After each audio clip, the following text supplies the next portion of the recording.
Before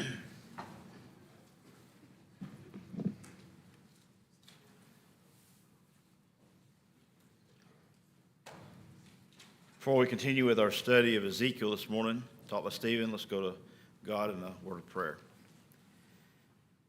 Our Holy Father and Creator, we are so thankful, Lord, for this beautiful Lord's Day you've given us today to be able to come together this morning to take time out to study your word and worship you, and pray that the things that we study this morning will be beneficial for us and help us to take the things taught, apply them to our lives, and help us to understand more how we need to be and the people that we need to be for you.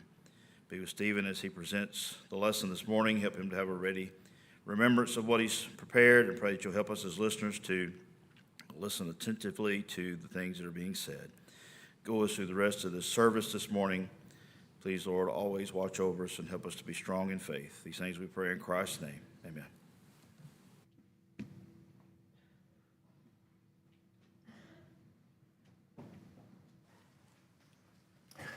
Let me invite you to open up to the book of Ezekiel, chapter 44, and we're picking up there this morning. Coming to the end of the book of Ezekiel, we are in the midst of the temple vision, the renewed and glorified temple, and appreciate Paul walking us through those first 4 chapters there, as the temple is described in great detail with all sorts of measurements. And then as we see the glory of the Lord return. Remember that the glory had departed all the way back at chapter 11, and judgments have been proclaimed, restoration has been proclaimed, but now we're seeing the vision of that restoration, which includes the returning of the glory. We're going to see more of that as we get into these chapters this morning, as the glory fills the temple. And we're also going to see lots of, I think, ways of communicating that would have been effective or helpful to the people who are standing there, but then also ways that point forward. And we want to see how that operates, which I think gives some difficulty in trying to interpret what's being said here in this temple vision. So as we pick up in chapter 44, we're still looking at the temple, and really that's the central focus for the remainder of the book of Ezekiel. But the glory of the Lord fills the temple, and we're there at the outer gate, which faces east. And what does it say about that outer gate that faces east? It's shut. And I mean, by implication, how long is it shut? Yeah, that's it. Nobody's. There is no more coming in or going out. How does this? Okay, apparently that's the way it works. Okay, I was going to ask how it works, but it seems like it's coming on now. Okay, are there separate remotes here for these two? Is the other one on a different remote? Okay, there we go. It's coming on. All right, very good. All right. So the door is shut, and then there's someone who's who's permitted to sit in the gate. And who is that? All right, the prince. All right, now we're gonna wait before we make much commentary on who the prince is. We're gonna go through the rest of the text and notice what else is said about him, because I want to put all of that together to draw some conclusions about who that is. But already you get a sense of privilege that here no one is allowed to go in or out of this gate, but he is allowed to sit there. Now, why is no one allowed to go in or out of this gate? Yeah, that's where that's where Yahweh entered in. It has been sanctified and made holy. But also, what does that suggest, the permanent shutting, what does that suggest about the glory of the Lord in this temple? It's not going to leave again, right? So it's come back in and it's staying in this temple. And that's so much of the vision that points forward to a renewed Israel, to the renewed temple, is a permanency of the conditions of that nation, that temple, that people, that they're going to be a people who have the law written on their hearts. They're going to be a people who really have the Spirit within them and so forth. And so this is another element of that. certainty and sureness of the vision that points forward. Now, there in verse 5, he says, Son of man, set your heart on and see with your eyes and hear with your ears all that I say to you concerning all the statutes of the house of Yahweh and concerning all its laws, and set your heart on the entrance of the house with all of the exits of the sanctuary. This should be familiar language to us. This is what has already been said to Ezekiel concerning the plans and all those measurements and so forth, right? This is emphatic language.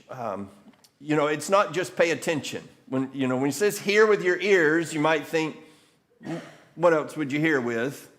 See with your eyes. But the idea is just pay careful attention to what you're seeing. Be convicted and help others be convicted by what you are seeing and hearing in all of this vision. And so he's talked about the statutes and the laws, and we'll see those laid out as we go through. But also then this entrance and exits of the sanctuary. I think if you think about the statutes and the law, we kind of understand the instructive value of those. Why should he be paying particular attention to the entrance and the exits?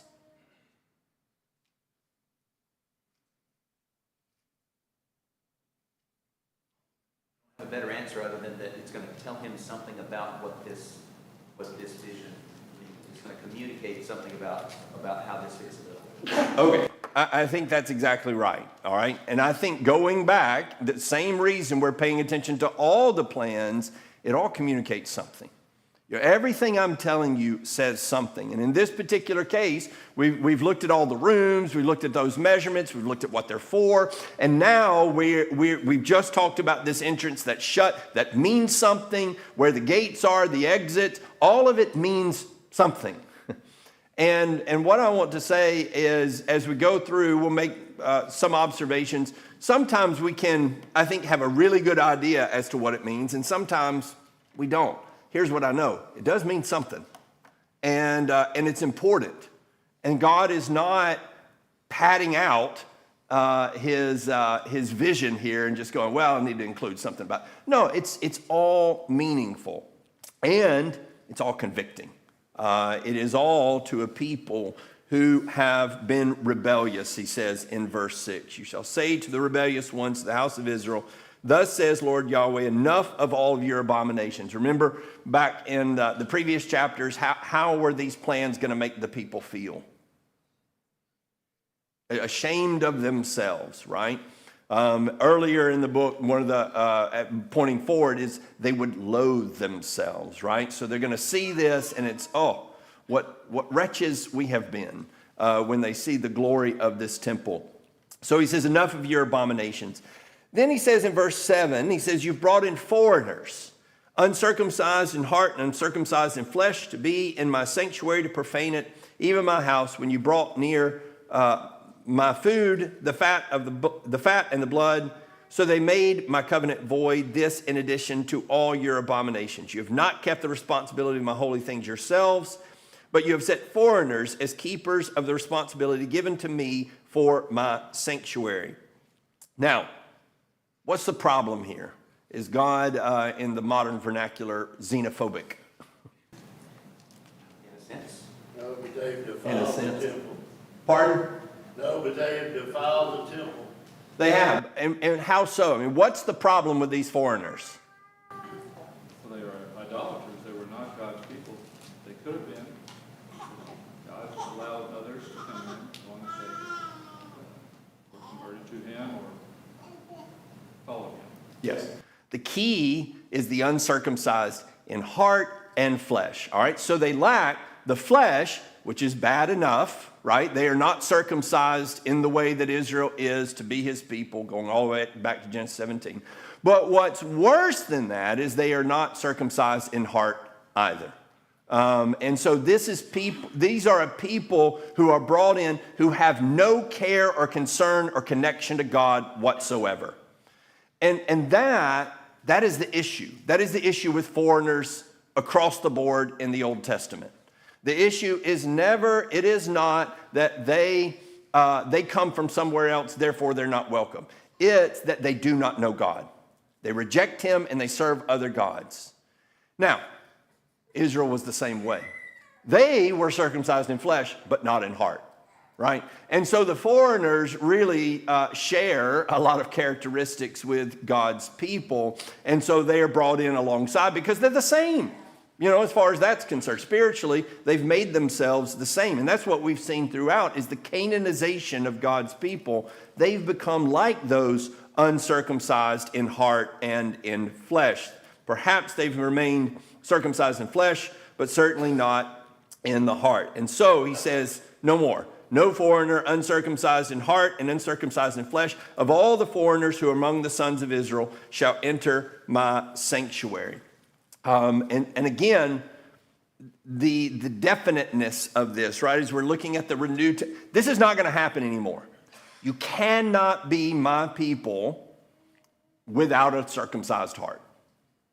This is the nature of the new kingdom, is that it is one that requires the commitment of heart. And it is one that is not rooted in the physical characteristics that sort of made people, did make people a part of that kingdom by default. Okay, now, beginning in verse 10, why are certain Levites going to be restricted in their service as priests? Because they become ministers to the idols instead of to God, and they cause Israel to stumble. Yes, very good. All right, so they have fallen after the pattern of the priests at Bethel, for instance, who not only don't lead the people to serve God, but they actually lead the people in the service of the idols. He says, they went far from me when Israel went astray, who went astray from me after their idols, and they shall bear the punishment for their iniquities. So one thing that's interesting, he says that they will minister in the temple, but they won't have the sort of privileged access and the privileged responsibilities of the sacrifices and so forth. It's sort of like they have tangential responsibilities, but they don't get to participate in the central elements of the worship to God. So they are pushed out to the margin, to the peripheral, and they won't be exalted in that service. Who then are the priests who will be exalted? Zadok. All right, the house of Zadok or the sons of Zadok, and why is that the case? They kept charge when no one else would. All right, they stayed true. That's what he says here, all right? So verse 15 rather, but the Levitical priests, the sons of Zadok, who kept the responsibility of my sanctuary when the sons of Israel went astray from me, shall come near to minister to me, and they shall stand before me to bring near to me the fat and the blood, declares the Lord Yahweh. They shall enter my sanctuary, and they shall come near to my table to minister to me and keep the responsibility given by me. So these are the faithful few who will be selected for this special service. Now, a couple of things. Who is Zadok historically? High priest under David. All right, high priest under David. And how does his story play out in the life of David? He supported David's house when Absalom rebelled, and then he supported Solomon with Adonijah.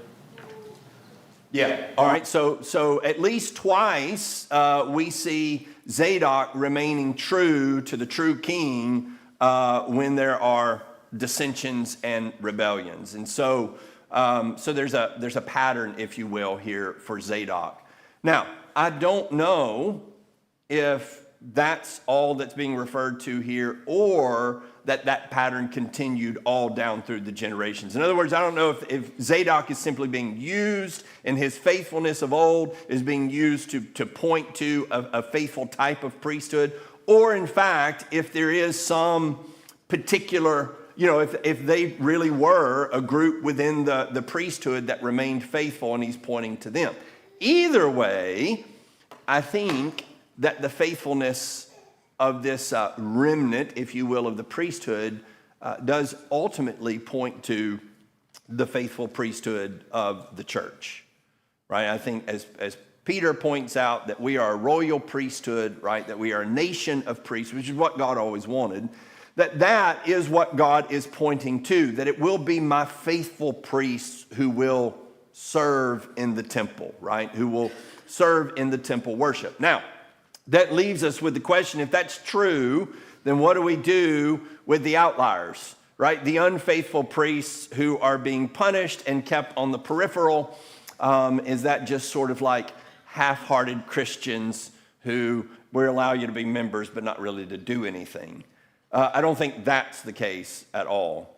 Rather, I think here is, first of all, one of the places where something's being communicated in the present context, right?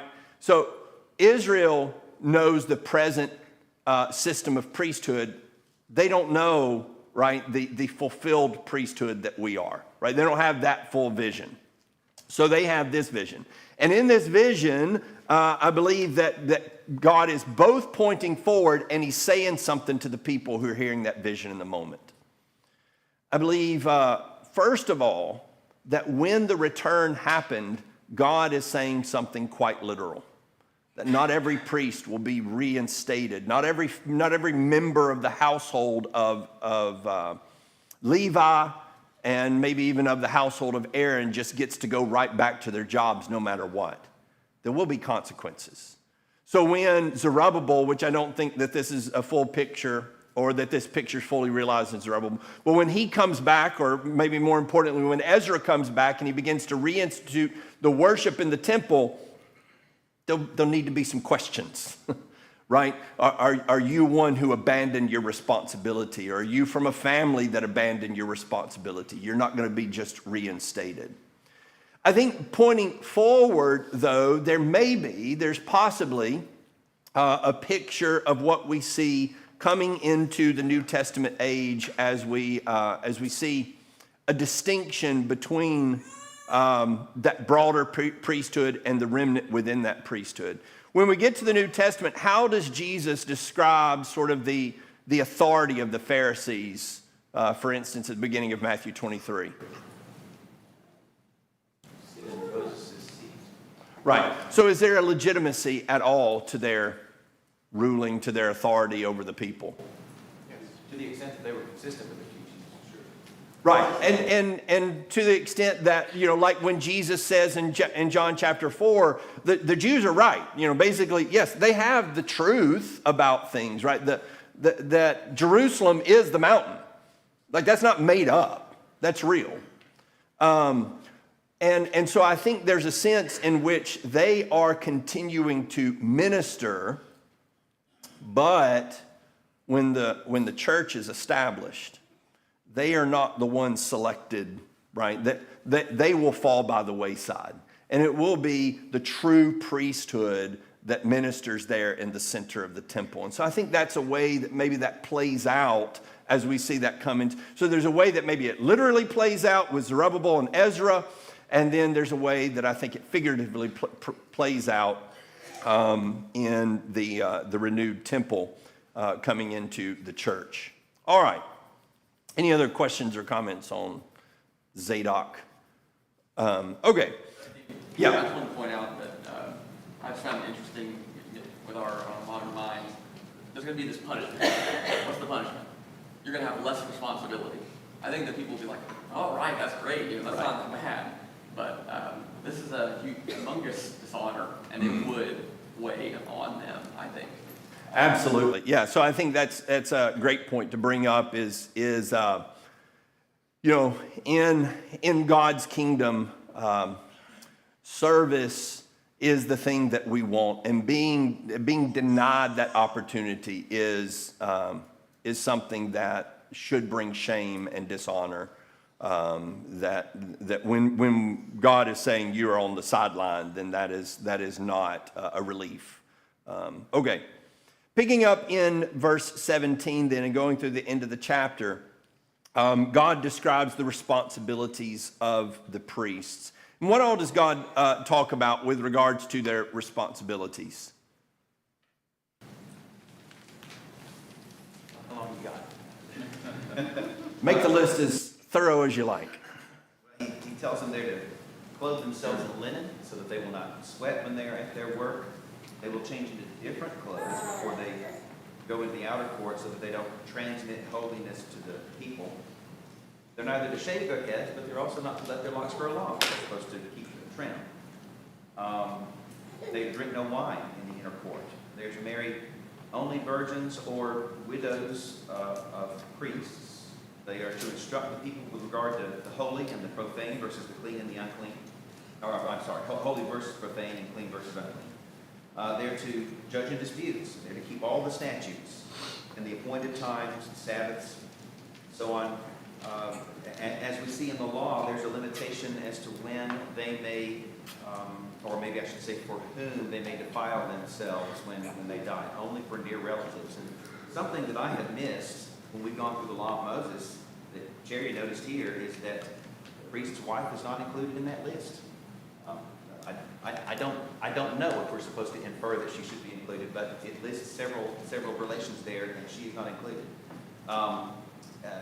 They're to eat the devoted things, the first fruits, but never to eat a bird or a beast that is defiled, or that is died of itself. Okay. All right. Very good. So he goes to some extent describing all of these aspects, these daily habits and so forth, and then responsibilities in the temple. Now, how do these responsibilities compare to the law? Having trouble finding the daylight. Okay, pretty down the line, right? That each of these, if it's not specifically worded in the same way, you have the same essential either prohibition or responsibility that's being given to the priests. Now, there's some slight variances in wording. So, for instance, the list of those that Brad mentioned as far as the dead. There's some distinction, but the idea of near relative is in both cases, right? And so the principle that's being taught there is there in both cases. Again, I think in the case of marrying only a virgin, that was specifically to the high priest in the law. Here, it's generalized to the priests. But in every case, we've got something that the law says about each of these. Okay? So I think, that what we have here is some degree of extensiveness, not comprehensiveness, right? This is certainly not everything the law said to the priest, but it's a lot, right? It's not a summary of 2 verses, right? He's going to go into some detail, and I think the idea is put it all back in order. Right? Do all the things that the priests were commanded to back up. Restore what was before. And so that would be the extensiveness of this. It's not, I don't think what Ezekiel is doing is saying, I've chosen the only things that matter, right? Forget the rest. I think all of it means to point back to, I'm picking out areas, but it's to send you back to those regulations that were there before. You put them all back into place. One interesting thing is the linen cloth. It doesn't say in the law that it's the sweat aspect, right? So Ezekiel says it's so that they may not sweat, which, as someone said before class, I want to know where to buy these garments as I'm looking to the coming week. But this is to keep them, that idea would be to keep from defiling, right? It's to keep from soiling and so forth. Now, I think that a possibility here is that Ezekiel is pointing to a purpose that is not explicitly stated in Moses, but that would have been understood. I've talked about before, there are all sorts of purposes in the laws of Moses. He doesn't always tell us those purposes. Sometimes the law is just given and you're meant to understand, interpret, and extrapolate the purpose behind those commands. Maybe that's what Ezekiel's doing by inspiration, that he's able to say, here's the reason, one of the reasons that they were wearing these linen garments. And so I think that's fascinating and helpful to us of here's a way to think about the garments. What would that have done for the priests and so forth.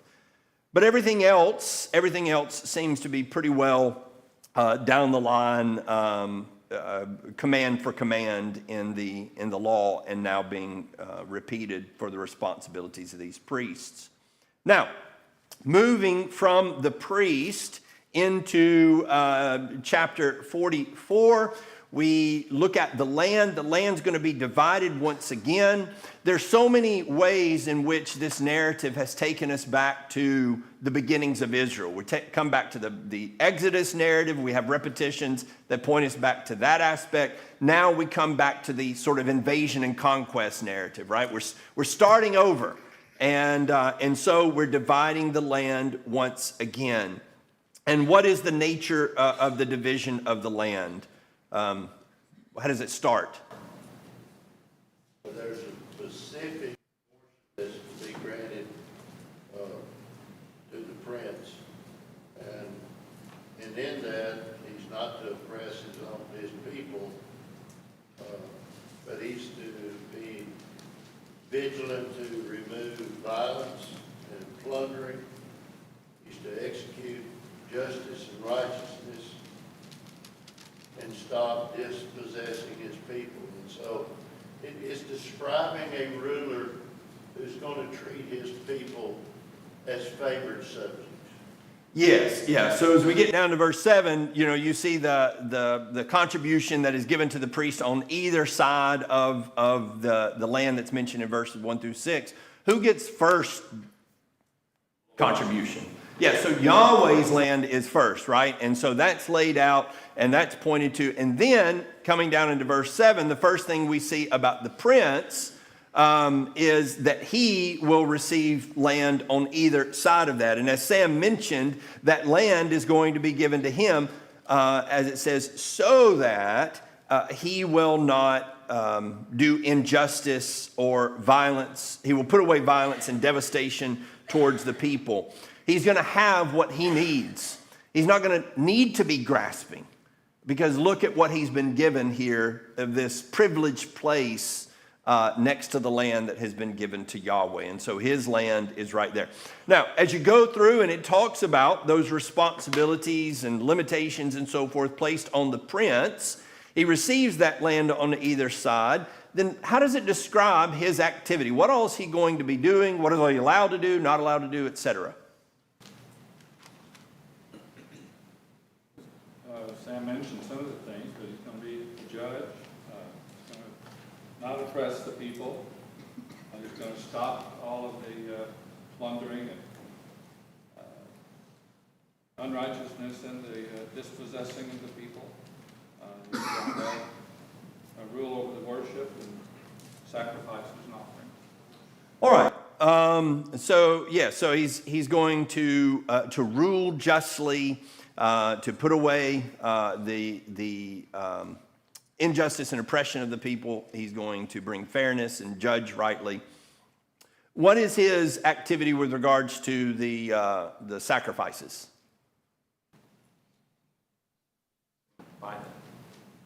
He's going to provide them, right? Over and over it says he makes the provision, right? He brings so the people are participating in the sacrifices, but it is the prince who is going to provide for all of the sacrifices.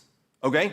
Now, what does it say with regards to the worship of the people? Where's the prince in all of this when they are worshiping?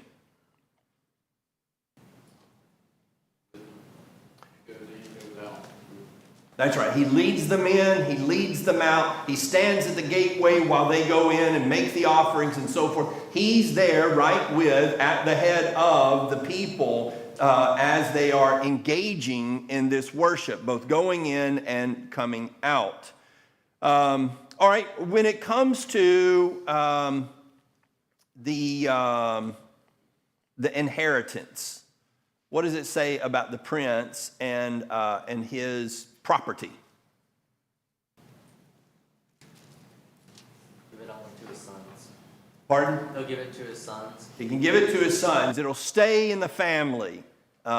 He's allowed to also give it to servants, but in the year of Jubilee, it will come back. And so the blessing has tight parameters, right? It's not going to trickle outside of the family and begin to diminish the property that he has. And what is he not allowed to do concerning property and inheritances, gifts to his sons?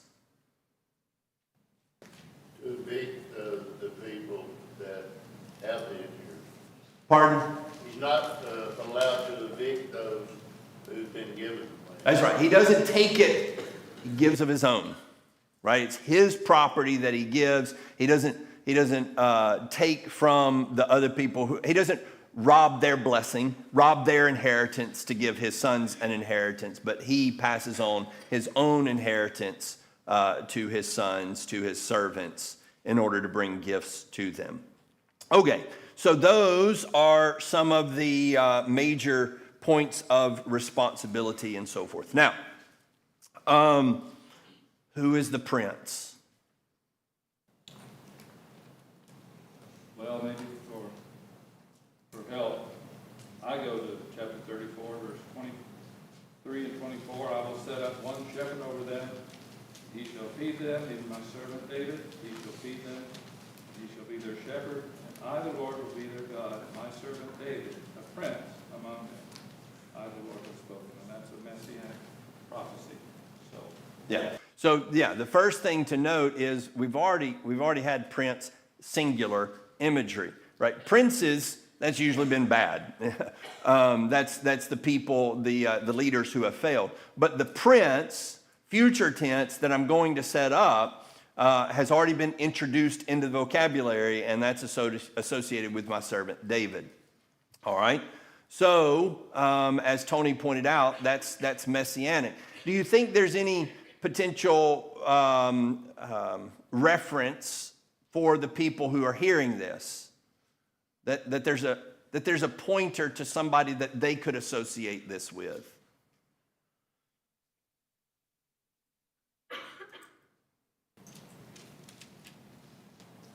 I do think that as the people are returning, first of all, is there any descendant of David involved in the restoration movement?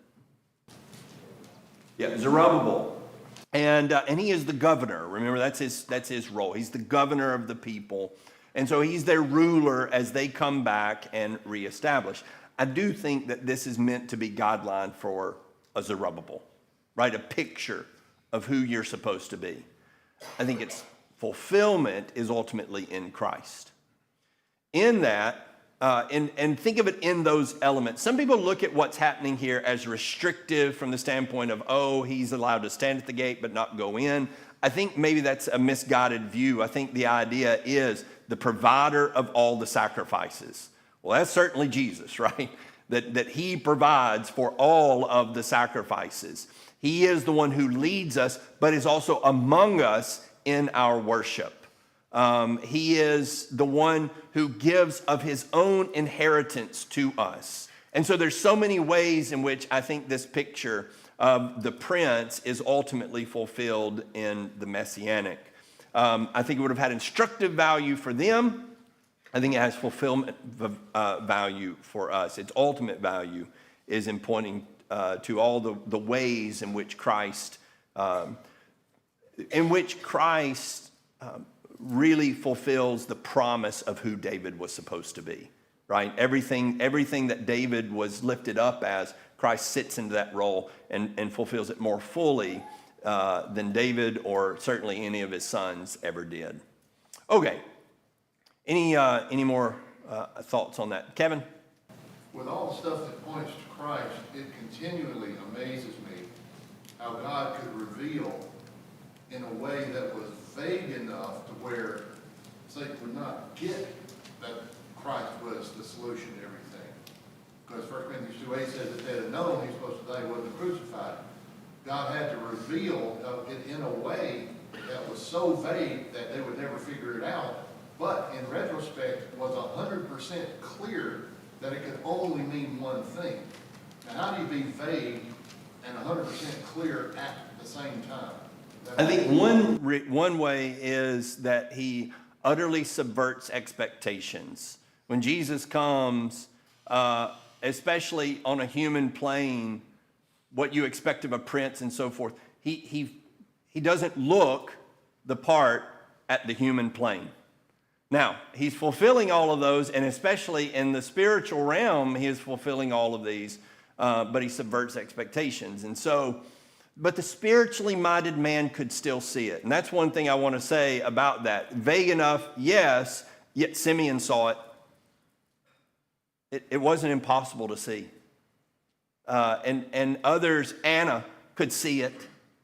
That the pieces could be put together.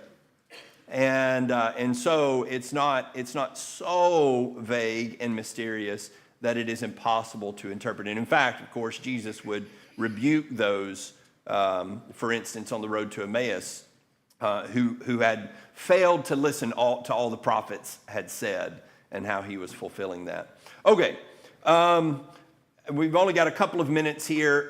What are the offerings and festivals that are described in chapters 45 and 46? What all did you see there? Sabbath, Union, Passover, the Feast of Tabernacles, first fruits, let's see, offerings, the burnt offering, the grain offering, the drink offering, the sin offering, the peace offering, the free will offerings, the daily offerings by the people.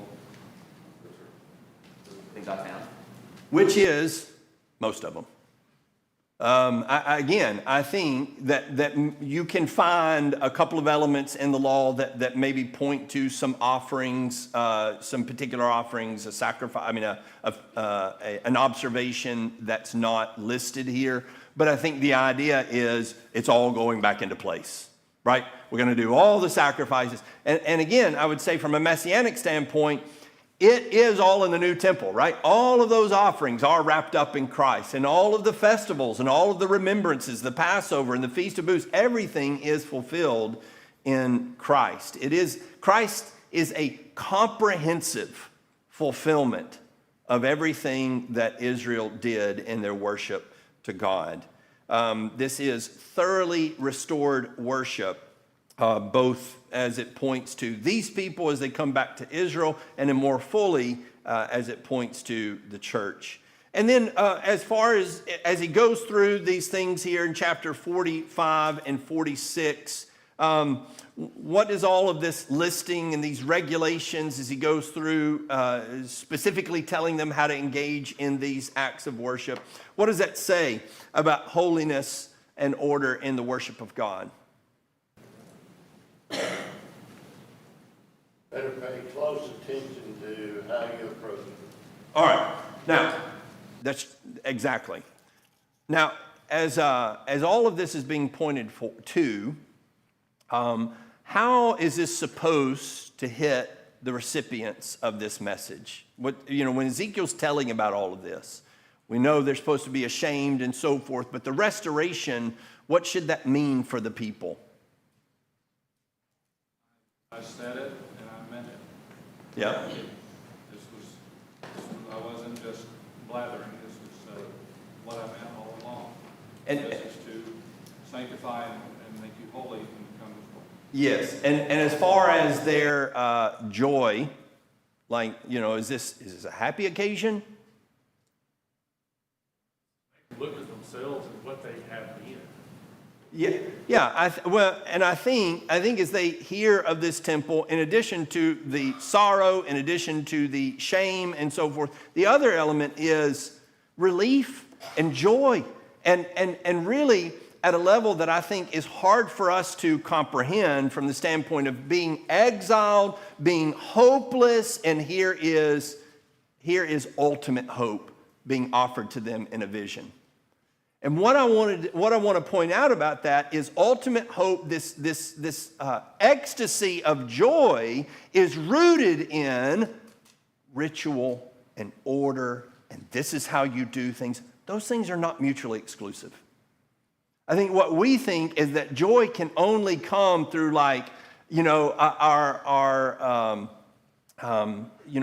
disordered, our spontaneous, our own sort of path, and it can only be genuine there in that sort of method. No, real joy and restoration comes through God's orderly and ordered worship. So we'll pick up there in chapter 47 and conclude the last two chapters on Wednesday.